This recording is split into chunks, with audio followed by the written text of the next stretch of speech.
My little sister Maya had been acting weird all day. It was Monday, July 14th, 2025, and the summer sun was baking the grass in our backyard. I noticed it when she came inside, leaving a trail of muddy footprints on the kitchen floor. Mom would have a fit. I grabbed a wet paper towel and started wiping them up. "Maya," I said, "what were you doing outside? You're tracking dirt everywhere." She just stood there by the door, her eyes wide and her face pale, almost like she'd seen a ghost. Her lower lip trembled, but she didn't say a word. She was clutching her favorite stuffed bunny, so tight its button eyes looked like they were about to pop off. It wasn't like her to be this quiet. I followed her gaze out the sliding glass door. Something was definitely off. Our backyard wasn't huge, just a patch of green grass with a swing set and Mom's sad-looking flower bed. But near the old oak tree, I saw it. A patch of freshly turned over dirt. It looked like a tiny, clumsy grave. A cold feeling started to creep up my spine like an icy bug crawling on my skin. Why would Maya be digging in the yard? She hated getting her hands dirty. I looked back at her and she flinched, as if she knew I had discovered her secret. "What did you bury out there, Maya?" I asked, trying to keep my voice calm. She finally shook her head, a tear rolling down her cheek. "You can't dig it up, Leo," she whispered, her voice barely audible. "Please, it has to stay there. It has to stay buried." Her plea made me even more curious. What could possibly be so important that it needed to be buried in the backyard? A broken toy? A secret treasure? I walked past her and slid the door open, the hot summer air hitting my face. The closer I got to the disturbed earth, the more my heart started to pound in my chest. I knelt down and started brushing the loose soil away with my hands. It was soft and damp. After a few seconds of digging, my fingers hit something hard and flat. It was smooth, cold, and metallic. I pulled it out from the dirt and wiped it on my jeans. My stomach dropped. It was Maya's iPad, her brand new shiny pink iPad that she got for her birthday last month, the one she never ever let out of her sight. Why on earth would she bury it? I turned back towards the house, holding the mud-caked device in my hand. Maya was watching from the doorway, her face a mask of pure terror. She wasn't just scared, she was horrified, and I was about to find out why. I brought the dirty iPad inside and set it on the kitchen counter. "Maya, what is going on?" I demanded, a little louder than I intended. "You buried your iPad? Dad is going to be so mad." But she didn't seem to care about getting in trouble. She just stood there, hugging her bunny and shaking. "It talked to me, Leo," she whispered, her eyes darting towards the lifeless tablet as if it might spring to life at any moment. "It talked to me when it was turned off." I rolled my eyes. She was probably just trying to get out of trouble by making up some crazy story. She had a big imagination. "An iPad can't talk when it's off, Maya," I explained, trying to sound like the logical older brother. "The screen was black. It was asleep," she insisted, her voice getting a little stronger. But I heard it. It was a voice, like a grown-up trying to sound nice, but it wasn't nice at all. It was scratchy and mean. She shuddered, pulling the bunny closer to her face. I looked at the iPad. It was completely dead, the screen a dark, smudged mirror. There was no way it could have made a sound. She must have had a bad dream or watched a scary movie. That had to be it. "What did it say?" I asked, deciding to play along for a minute. Maybe if I let her tell her story she would calm down. She took a deep breath, her eyes welling up with fresh tears. "It said my name," she whimpered. "But it said it wrong. It said Maya," stretching it out like a monster in a cartoon. It was so creepy, Leo. It knew my name, but it said it wrong on purpose.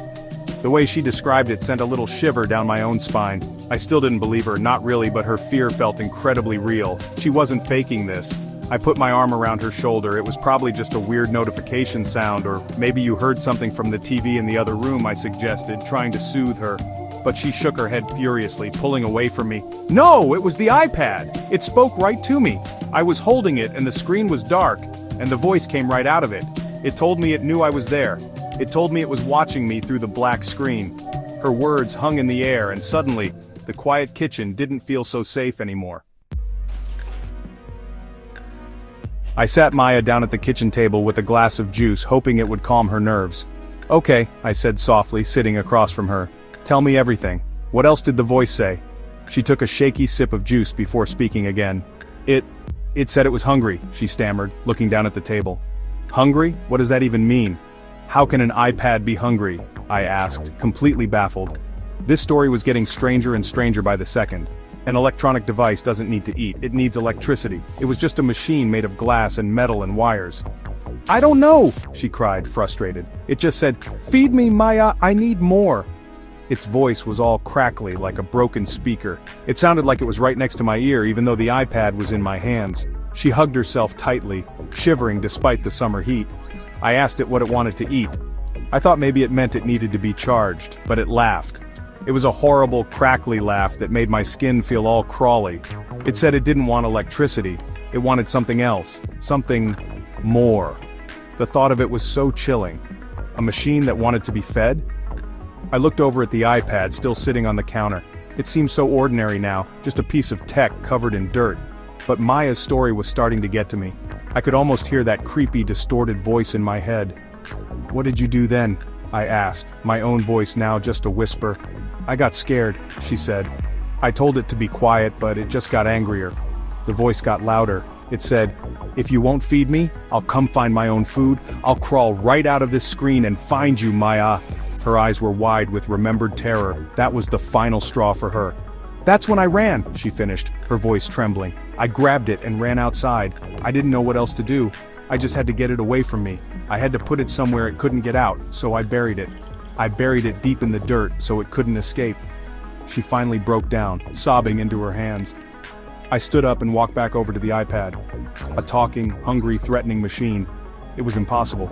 It had to be. But as I picked up the charging cable, a part of me was terrified of what might happen when I plugged it in. My hands were shaking a little as I wiped the mud from the charging port. This was silly. I was letting my little sister's ghost story get to me. I plugged the cable into the wall and then carefully inserted the other end into the iPad.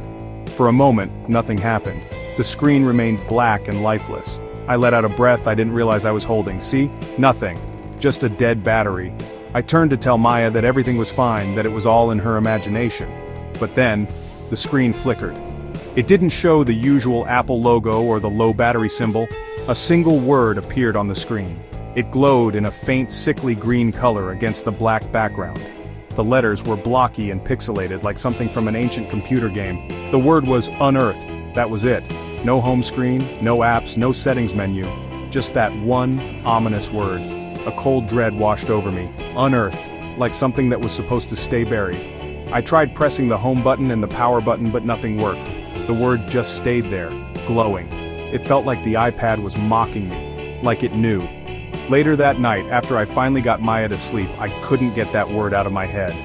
I went online, searching for creepy iPad and talking electronics. I didn't expect to find anything. But then I stumbled upon an old, forgotten forum called Glitch in the Machine. There were posts from other kids all telling stories that were eerily similar to Maya's. GamerGuy12. My phone screen went black last week. Heard a voice whisper my name from the speaker. I threw it against the wall, too scared to turn it back on. Pixel Princess? Has anyone else's tablet asked for things? Mine kept saying more over and over, just more. Gave me the creeps. Static Steve, my old handheld game, started talking to me, said it was tired of its plastic prison. I took the batteries out, but sometimes I swear I can still hear it from my closet. I closed my laptop, the hairs on my arms standing on end. We weren't the only ones. This was happening to other people.